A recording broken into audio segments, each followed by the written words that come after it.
waa boy yow match football lu ci yoonu paa yi.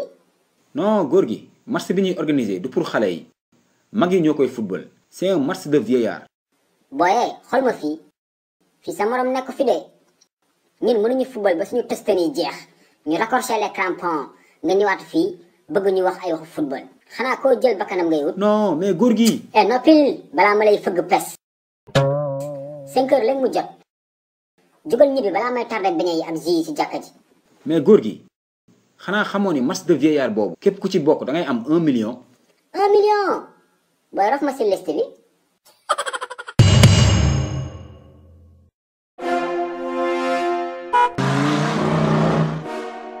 waa père yow foo jëm ni. Malick mon fils entraînement laa jëm. entraînement. waa sa dàll yu ngand yi nag. Malick mon fils lii technique la sama cuisse yi ak mole yi laa bëgg a chargé moo tax ma sol ko. ciy père yow jaaxal nga ma de. xoolal dugal si biir nga teg caan bi maa ngi ñëw léegi nga jàmm lewal bu dëgër këcc. ok père xaaral ma sangu teg ko kon. ok mon fils léegi. te man paa bi jaaxal na ma quoi.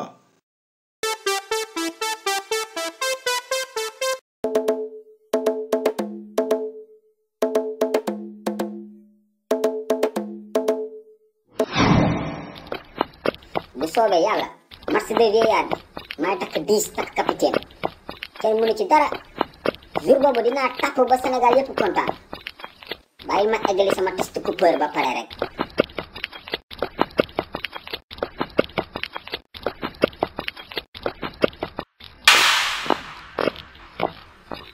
waa yow kii du Jackson biiru maafe.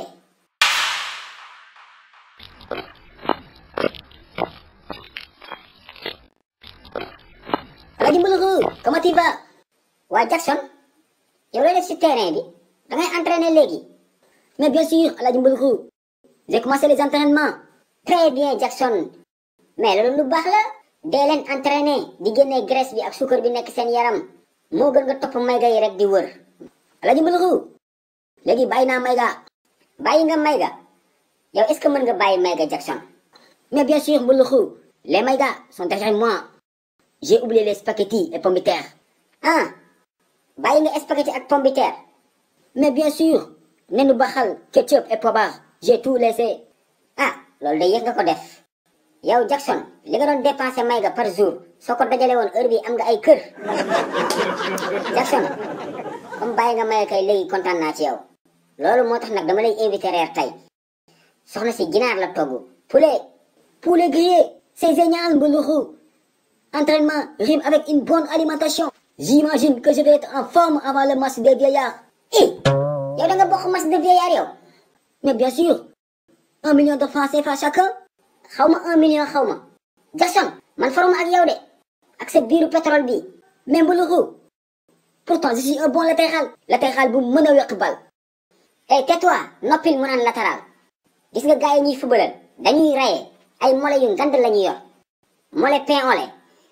yàlla nga daanu ci terrain bi rek ñu dëgg la sa biir bi pàcc. mais Alaaji Mbuluxu ne t'en va pas. et le poulet grillé. laajuma la. laaj baa ngi marché.